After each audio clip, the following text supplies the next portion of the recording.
The commute on I-380 can be maddening. Heavy traffic, semis, cars weaving to an exit ramp. Added in construction, it's enough to drive you mad. But not on board this 380 Express bus. Morning. Morning.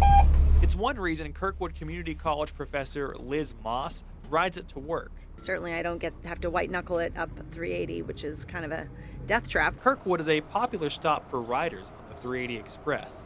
Student Noah Freeman is one of them.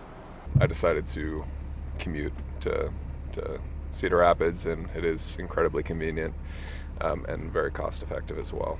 The cost, about $35 a week, is one reason Brian Smith rides the bus to his job at UIHC.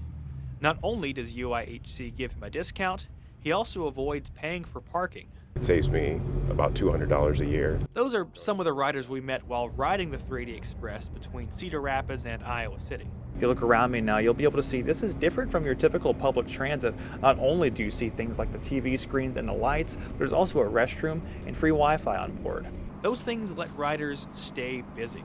I get to work on the bus. So when I get to work, I've already checked my email. If I have some final grading I need to finish, then I've tried to finish that. I can be on my phone or keep working while I'm commuting. But even on what is one of the ride's busiest times, there were still plenty of empty seats. The Iowa DOT runs 380 Express, starting it 7 years ago to try to alleviate traffic ahead of construction projects. They hope to have 400 to 500 riders each day. Today, they're just shy of that, averaging 350 to 400. Less than 0.5% of the 60,000 vehicles that travel 380 every day. Brock Grennis, who oversees 380 Express operations, is still happy with the progress. The bus service isn't a magic wand just to relieve congestion by any means, but it does make a difference. That difference comes at a cost, about $1.5 million a year. Revenue from tickets add up to just $230,000. The rest of the cost comes from taxpayers, Which in the industry of public transit is actually pretty standard. Right now, federal grants cover 80% of it. State funding covers the rest.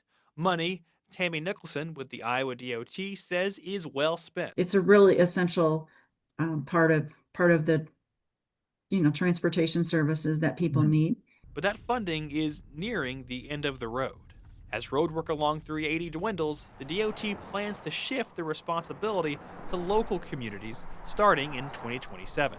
We definitely don't want to just cut the state support that we have while the I-380 projects are still ongoing. In a 2023 presentation on the program, the DOT warns that local funding could be a challenge since the service cuts across 2 counties and multiple cities. So Grennis is preparing now and looking at options.